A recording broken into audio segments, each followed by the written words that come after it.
Hello everyone, I'm Jesse Krull. Welcome to Tommy Media's The Locker Room. After crushing arch rival St. John's, 9th-ranked St. Thomas returns home Saturday to play St. Olaf. The Olies are 1-3 overall, including a 37-7 loss to Concordia Moorhead last Saturday in Northfield.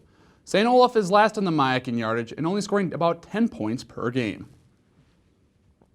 I'm joined today by Coach Glenn Caruso, running back Jordan Roberts, and defensive lineman Anthony King-Foreman. Thanks for joining us, guys. It's good to be here. Coach, after an emotional win last week, you come home to face the last place team in the MIAC. How do you prevent your team from getting overconfident? It actually probably isn't as difficult, I think, in our program as maybe others have. And the reason why is because regardless of the team we're playing or where we play them or what their ranking is, we work intently on trying to focus on us. So, for instance, last week we know we faced a great team and that was going to be a hostile environment, but at the end of the day, we were trying to just focus on being the best us as we can. And so the residual benefits that gives is when you face a team that is not as highly ranked that we might see this week, still doesn't matter because winning or losing is not going to tell us exactly where we are, how well we play is. Jordan, this is your first football season at St. Thomas, but you're leading the team in rushing and touchdowns. How have you been able to be so successful so quick in a new school? It's a group effort, really, from the coaching staff, putting in great schemes every week, and my offensive line and tight ends and receivers blocking downfield.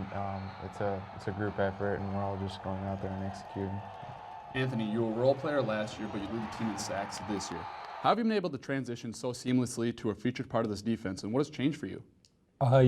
Just being a part of the defense for 3 years, I've gotten to know many positions. I've been outside linebacker, middle linebacker, and now D-line.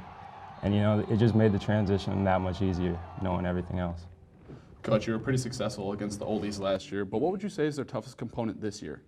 The scheme that they run on offense probably is schematically the benefit because they have a lot of plays where they'll call run plays, but they'll also tag them with pass routes. And so you have to be not just really disciplined, but your eyes got to be in the right place and you got to fit everything else up because if it looks like a run and you overreact to it, they can pull it and throw it. And they're doing them at the same time. It's not a play action. It's a run scheme and a pass scheme. So that's probably one of the biggest things that we're going to have to deal with. And then on the other side of the ball, just the fact that they have just about every conceivable front in football, and they switch in and out of them. So having to figure that out in the first quarter probably going to be a big part of it. And now it's time for this week's fan question. Jordan Anthony, Junior Jonah Mann wants to know, now that you are entering the MIAC portion of the schedule, what's your favorite part about playing in the conference?